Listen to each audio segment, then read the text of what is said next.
तो अगला टॉपिक लिखिए, what is balance chemical equation. Question है, what is balance chemical equation.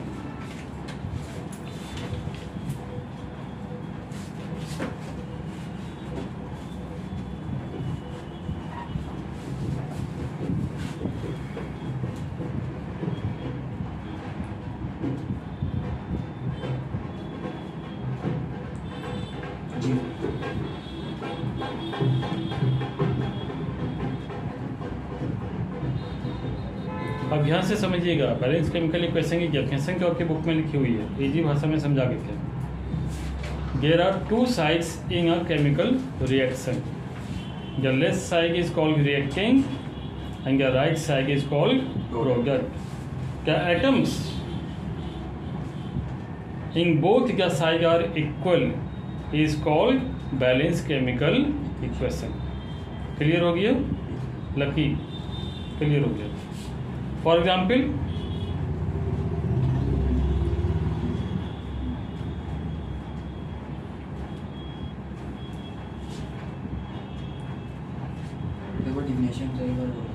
Definition लिख लीजिए, या हम ये बोल के ये वीडियो रिकॉर्ड कर रहे हैं आपके लोगों के लिए, ताकि आपको सारी चीज़ें लिखोगे तो टाइम ज़्यादा लग जाएगा, है ना। तो हाँ, वीडियो रिकॉर्ड कर रहे हैं, हम ग्रुप पे डाल देंगे, आप लोग देख लीजिएगा। तो क्या बताया हमने, balance chemical equation, there are two sides, on the left side we find reacting, on the right side we find products. The atoms in both the sides are if equal, that is called balance chemical equation, है ना। for example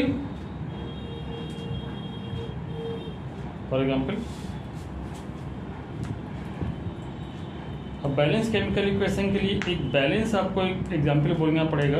जैसे कि आपका example है, मान लेते हैं H2 + Cl2, H2 + Cl2 gives 2HCl, 2HCl। तो यहाँ पे H भी 2 है और Cl भी 2 है, दोनों साइड बराबर हो गए, तो इसे कहेंगे बैलेंस केमिकल इक्वेशन। क्लियर है? अब इक्वेशन को बैलेंस करना भी हम आपको सिखा देते हैं। अब आगे हम लोग बात करेंगे टाइप्स ऑफ केमिकल रिएक्शन। तो क्वेश्चन लिखिए, describe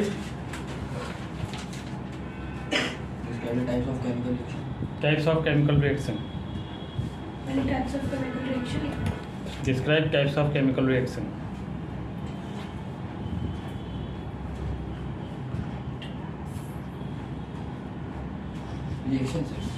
reaction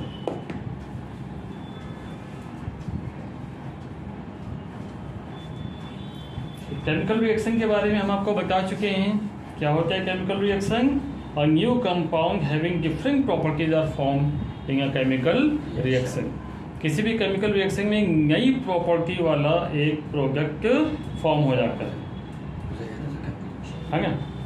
chemical reactions involve the breaking and formulation of bonds. Chemical reaction क्या है?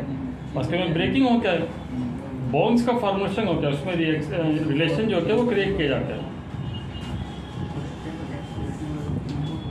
अब ये टाइप्स क्या होते हैं? जैसे पहला आता है कॉम्बिनेशन रिएक्शन।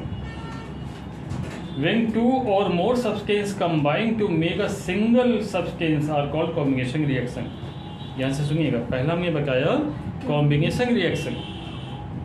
क्या बताया? When two or more substances combine to form a single substance. जब दो या दो से ज़्यादा सब्सटेंस मिलकर के एक सिंगल सब्सटेंस बन जाते हैं तो उसे हम लोग कंबाइंड केमिकल रिएक्शन कहते हैं। फॉर एग्जाम्पल, जैसे H2 + Cl2, 2HCl, तो दो अलग अलग केमिकल हैं, H2 + Cl2 मिला करके 2HCl बन गया, एक सिंगल कंपाउंड बन गया, तो इसे कहेंगे कंबाइंड केमिकल रिएक्शन या कॉम्बिनेशन रिएक्शन। अब दूसरा आपका आता है डिकम्पोजिशन रिएक्शन। डिकम्पोजिशन रिएक्शन, अब डिकम्पोजिशन क्या होता है? तो एक सब्सटेंस जो होता है टूट जाता है और दो अलग अलग नए सब्सटेंस तैयार हो जाते हैं, उसे कहते हैं डिकम्पोजिशन रिएक्शन। क्या होता है जो मतलब एक सब्सटेंस टूट जाता है और दो अलग अलग सब्सटेंसेस क्रिएट हो जाते हैं, इसे हम लोग डीकम्पोजिशन रिएक्शन कहते हैं। इंग्लिश में बोलेंगे those reactions in which a single reactant breaks down to two or more simpler products are called decomposition reaction. For example, जैसे कि CaCO3 है लाइमस्टोन, CaCO3 लाइमस्टोन, ये इसको जब हीट किया तो ये टूट गया, CaO बन गया कोई क्लाइम और प्लस CO2 अलग हो गया। क्लियर? तो एक सब्सटेंस टूट करके दो सब्सटेंस में डिवाइड हो गया तो डीकम्पोजिशन रिएक्शन हो गया। क्लियर हो गया? थर्ड आपका आता है डिस्प्लेसमेंट रिएक्शन। थर्ड आता है डिस्प्लेसमेंट रिएक्शन। डिस्प्लेसमेंट मतलब डिस्प्लेसमेंट समझिएगा, प्लेस चेंज हो जाएगा इसमें। तो those reactions in which one element takes the place of another element, one element takes the place of another element in a compound are called displacement reaction. Clear हो गया? For example, एक एक example सबका जरूर लिखिएगा। जैसे कि copper sulphate ले लिया CuSO4 प्लस जैगिंग ले लिया, जब इनको हमने रिएक्ट कराया तो जैगिंग के साथ में SO4 आ गया और Cu अलग हो गया, यानी कि SO4 ने अपनी प्लेस को चेंज कर दिया। तो ये कौन सी रिएक्शन बन गई? डिस्प्लेसमेंट रिएक्शन बन गई। अब डबल डिस्प्लेसमेंट रिएक्शन पे आ जाता है, तो इसमें डबल डिस्प्लेसमेंट होगा। Those reactant in which two different reactants exchange their ions and form two new compounds are called double displacement reaction। तो एक रिएक्टेंट होगा, अपने आयंस को चेंज कर लेगा और दो नए कंपाउंड्स बना देगा, जिसे हम लोग डबल डिस्प्लेसमेंट रिएक्शन कहते हैं। जैसे कि यहाँ कीजिएगा एग्जाम्पल नंबर 1 पर, BaCl2 यानी कि barium chloride, Na2SO4 sodium sulphate. अब यहाँ पे देखिएगा Ba के साथ में SO4 आ गया, दूसरे वाले का जो कंपाउंड है वो पहले वाले में आ गया। Ba के साथ में सेकंड वाले का SO4 आ गया और Na2 के साथ में फर्स्ट वाले का Cl2 आ गया, है ना? तो BaCl2 plus Na2SO4 gives BaSO4, barium sulphate बन गया प्लस 2 NaCl। ये क्या हो गया? Double displacement reaction.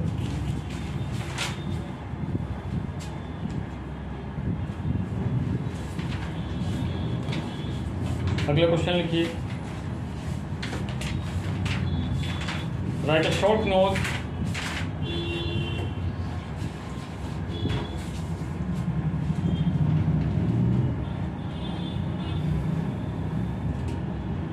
गैस लगा दीजिए। फर्स्ट लिखिए कोरोजन,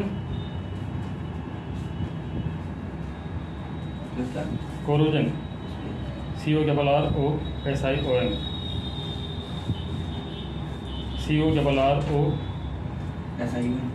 CORROSION कोरोजन। सेकंड लिखिए rancidity, rancidity RANCIDITY।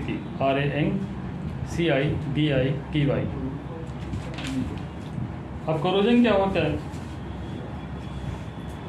It is a chemical process, ये केमिकल प्रोसेस होता है by which metal gets eaten up gradually by the action of substance around in such as humid air acid extra, है ना?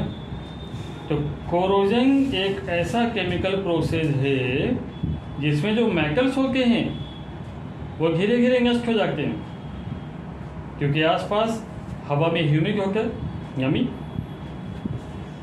Acid होता है, जिसके कारण वो नष्ट हो जाते हैं, है ना? जैसे आपने देखा अभी गेट का जो पार्ट के थोड़ा सा नीचे टूट के गिर गया, तो क्यों गिर गया? क्योंकि नमी ह्यूमिड है, पानी गिर गया इसी का, लकड़ी में ह्यूमिड आ रही है, लकड़ी धीरे धीरे सड़ रही है, सड़ करके नीचे से वो टूट रही है। लोहा होता है, लोहा अगर भीग जाएगा उसमें जंग लग जाएगी, वो भी पाउडर में चेंज हो जाएगा, कोरोजन बोलते हैं इसको। क्लियर हो गया? For example rusting of iron, जैसे कि आयरन में जंग का लग जाना। अब इसको बचाने के लिए क्या करते हैं भाई? Prevention of rusting. Prevention of rusting, तो जंग से बचाने के लिए क्या करोगे? Rusting of iron can be prevented by applying paint on the iron articles, के जो आयरन के आर्टिकल्स होंगे उस पर पेंट कर दो, है ना, तो वो हवा के संपर्क में आने से बच जाएगा और वहाँ पर फिर कोरोजन नहीं होगा, है ना। कोरोजन जिसे हिंदी में बोलते हैं संक्षारण। ठीक, अब आते हैं rancidity.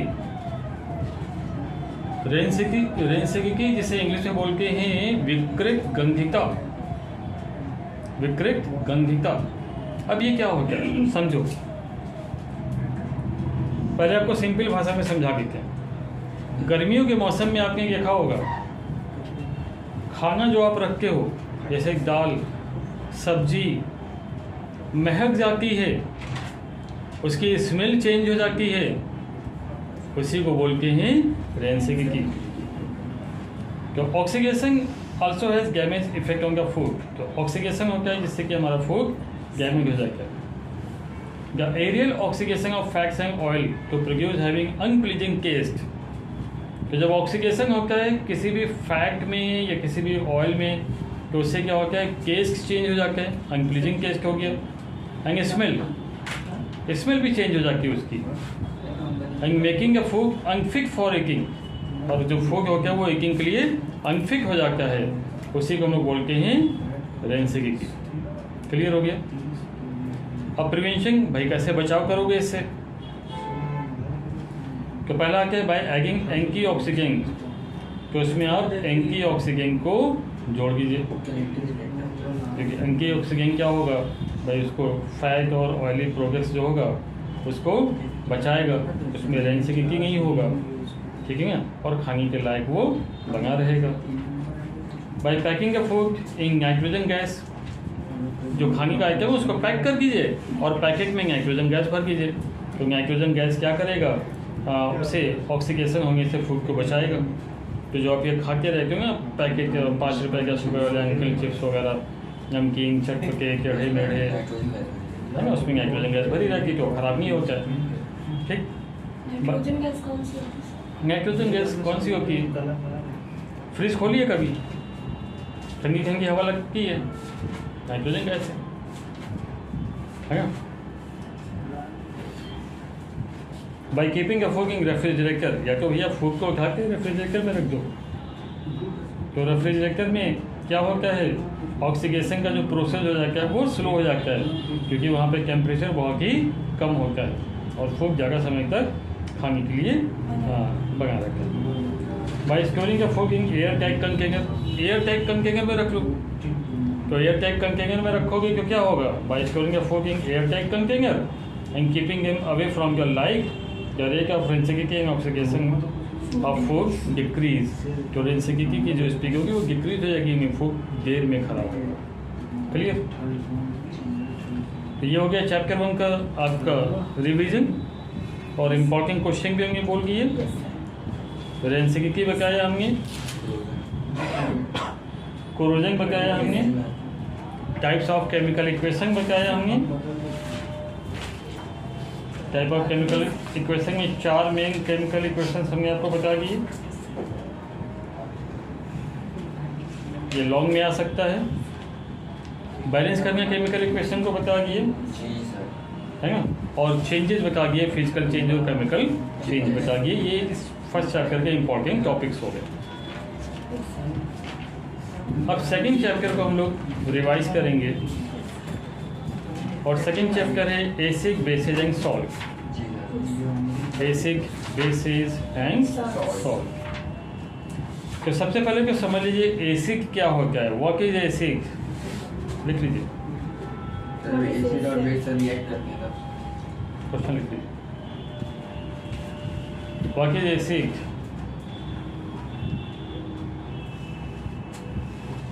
Right it's characteristics.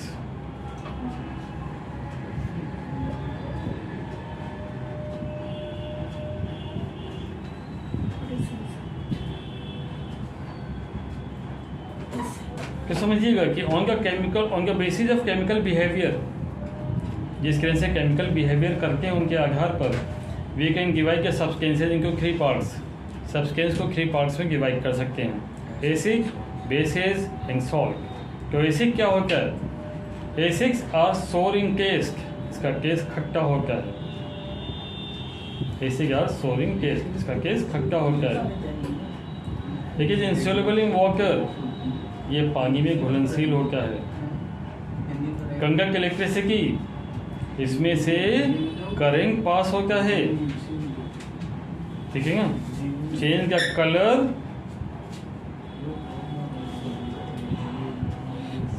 Blue litmus to red, ये ब्लू लिटमस को रेड में चेंज करता है। नेक्स्ट क्वेश्चन लिख लीजिए।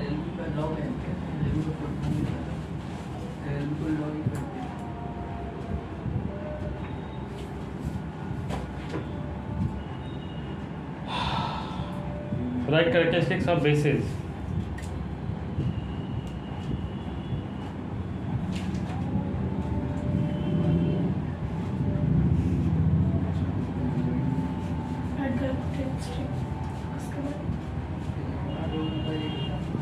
Characteristics of bases. जी सर। अब बेसिस की अगर बात करें कि बेसिस आर बिकरिंग केस, इसका केस कड़वा होता है। हैव सोपी टच एंड स्लिपरी, ये क्या होता है? स्लिप करता है। सोपी यानी साबुन जैसा चिकना होता है। Change the colour of indicator, red litmus into blue, ये लाल लिटमस को नीले में चेंज करता है।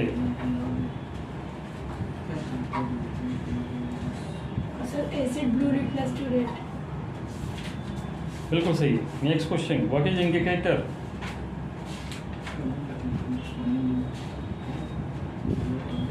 व्हाट इज इंडिकेटर,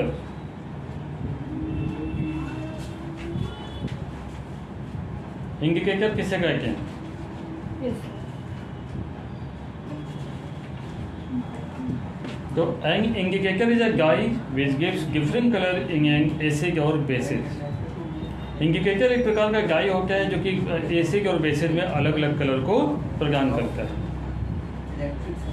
टाइप्स की बात करें तो नेचुरल इंडिकेटर होता है। Natural indicator, the indicator, the natural substances which may be used to identify acid or bases are called natural indicator. The natural substances which may be used to identify acid or bases are called natural indicator. तो natural indicator वो होते हैं भाई जो acid या basis को पहचानने में काम आते हैं और प्रकृति में पाए जाते हैं। तो natural indicator, for example turmeric, हल्दी, नेचुरल इंडिकेटर। कैसे? शर्ट पे लग जाती, शर्ट पीली हो जाती है ना, नेचुरल इंडिकेटर है ना, आर्टिफिशियल तो है नहीं, है ना। तो इंडिकेट करते हैं भैया ये कलर को। कुछ फूलों की पंखुड़ियाँ भी होती हैं, पिकल्स ऑफ सनफ्लावर, जैसे कि आपका रोज हो गया, नहीं लग जाता है तो लग जाता है। हाँ उसका कलर लग जाता है। नेक्स्ट आता है आपका सिंथेटिक इंडिकेटर। नेक्स्ट आता है, एक तो हमें बताएंगे नेचुरल इंडिकेटर, फिर दूसरा आता है सिंथेटिक इंडिकेटर। तो methyl orange and phenolphthalein, methyl orange and phenolphthalein और सिंथेटिक इंडिकेटर, ये सिंथेटिक इंडिकेटर होते हैं बिकॉज दे आर प्रिपेयर्ड इनको लेबोरेटरी, क्योंकि इनको तैयार किया जाता है लेबोरेटरी में। So they are also called artificial indicator, इसलिए इनको आर्टिफिशियल इंडिकेटर भी कहते हैं। दो प्रकार के होते हैं ये, एग्जाम्पल हो गए मिथाइल ऑरेंज हो गया और फिनोल फिकैलिन हो गया। क्लियर हो गया? जी sir.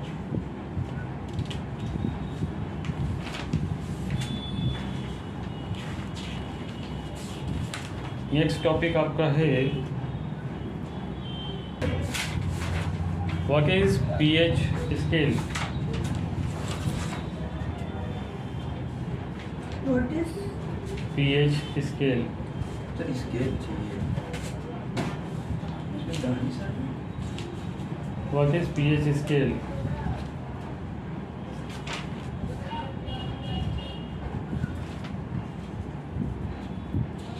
Yes. Write importance of pH in daily life, उसी में लिखिए। Right. राइट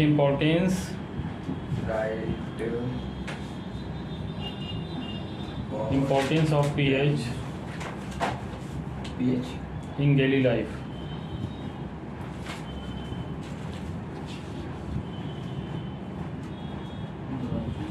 जी सर। अब देखिए जब हम बात करते हैं पीएच स्केल की, तो pH, P for power, H for hydrogen. तो पीएच स्केल क्या बताता है? पावर ऑफ हाइड्रोजन के बारे में बताता है ये।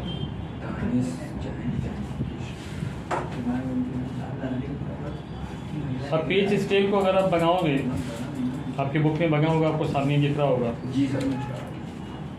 ध्यान से देखो उसको, फिर हम इसके बारे में डिस्क्राइब करते हैं।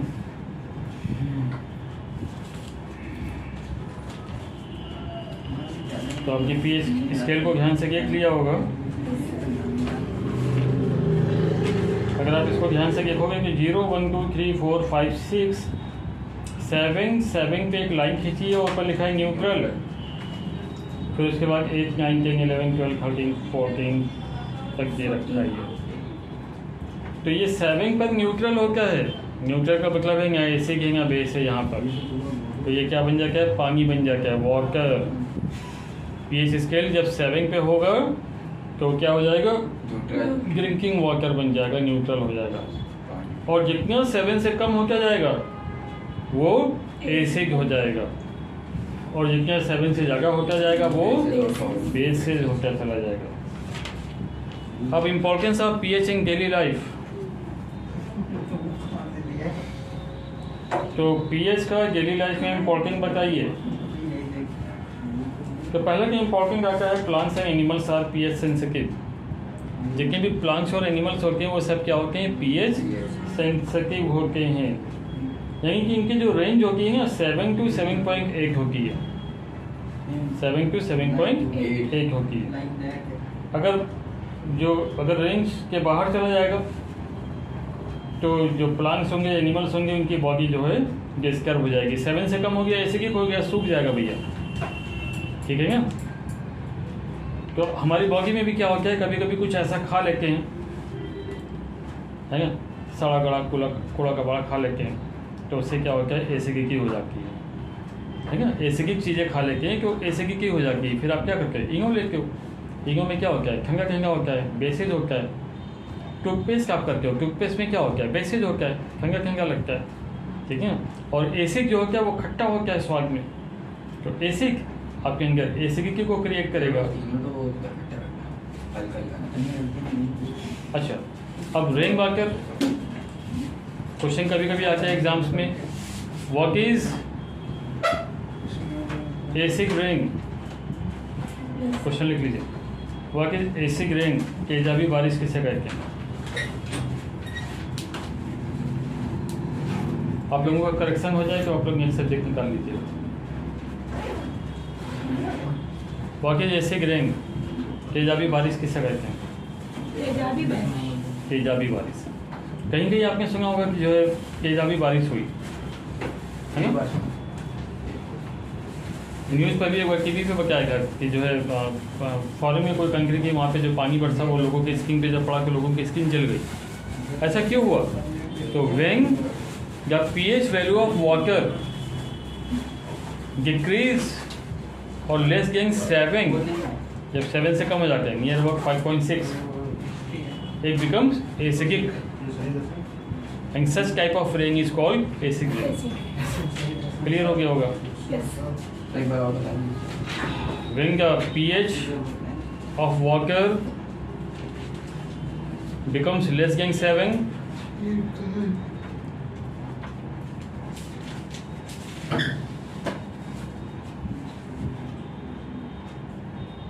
or near about less than 5.6, it becomes acidic, and such type of rain is called acid rain.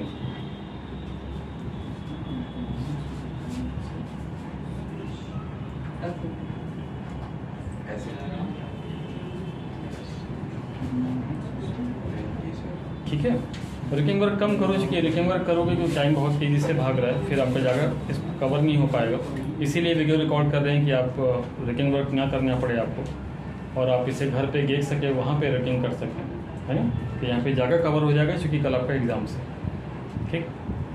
तो ध्यान दीजिए, ठीक है। तो एवोल्यूशन इन एजुकेशन, इसे कहते हैं कि एजुकेशन में टेक्नोलॉजी का यूज करते हैं।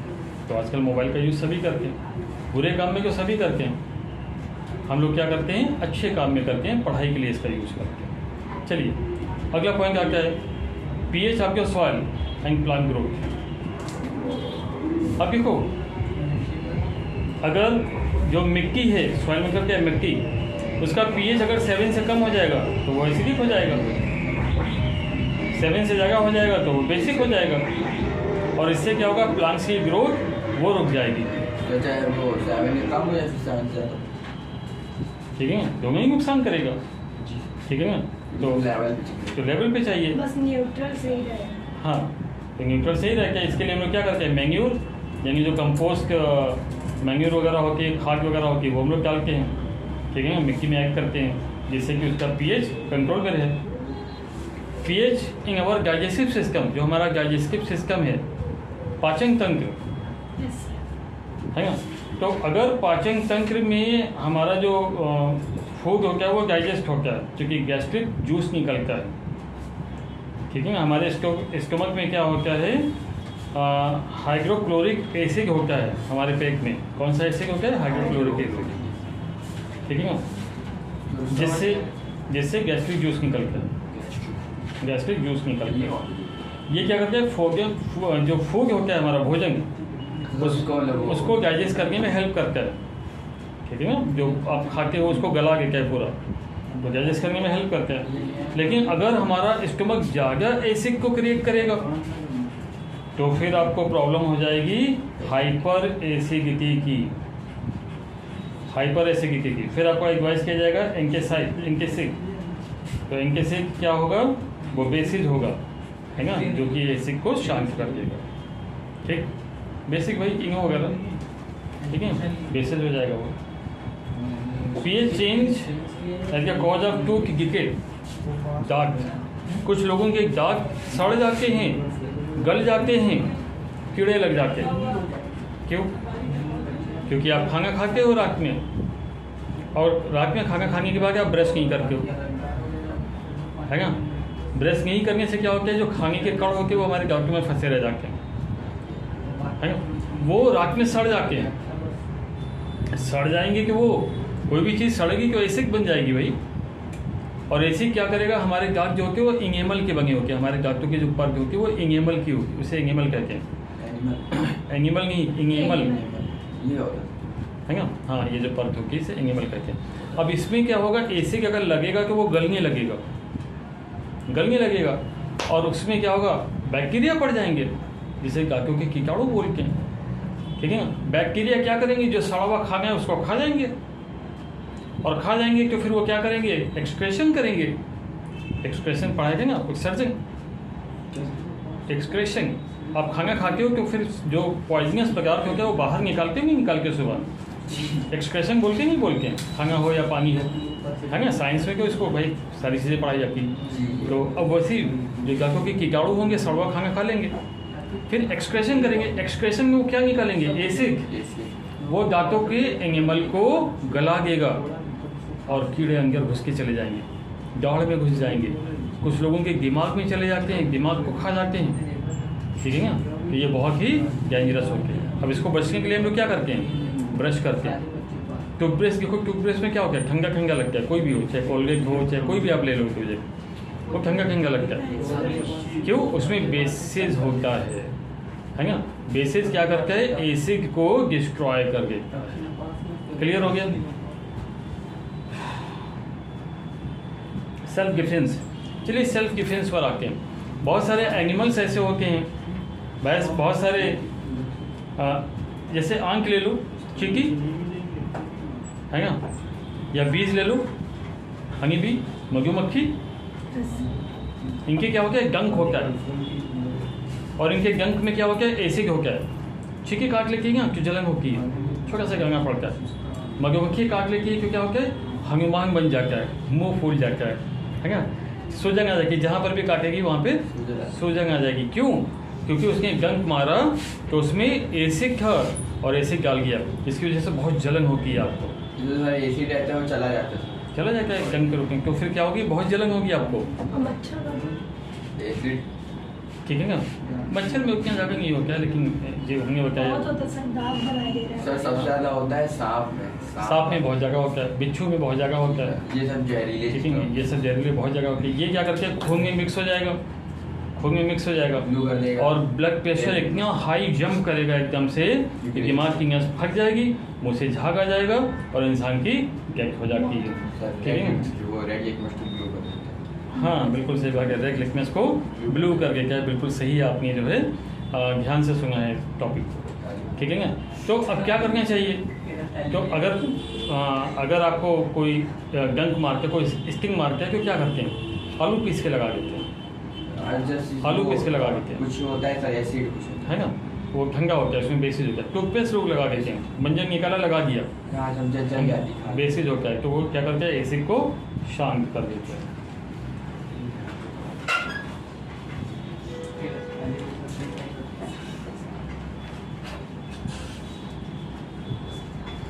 है ना, ब्लीचिंग पाउडर टॉपिक इम्पोर्टेंट है, पढ़ा चुके हैं, बेकिंग सोडा पढ़ा चुके हैं, सर वॉशिंग ब्लीचिंग सोडा वो होता है ना सर NaCO3 CaOCl2, जी sir CO bleaching powder CaOCl2, sir baking soda का होता है NaCO3 बेकिंग सोडा NaCO3, जी sir washing soda Na2CO3 NH2O, plastic Paris CaSO4 H2O।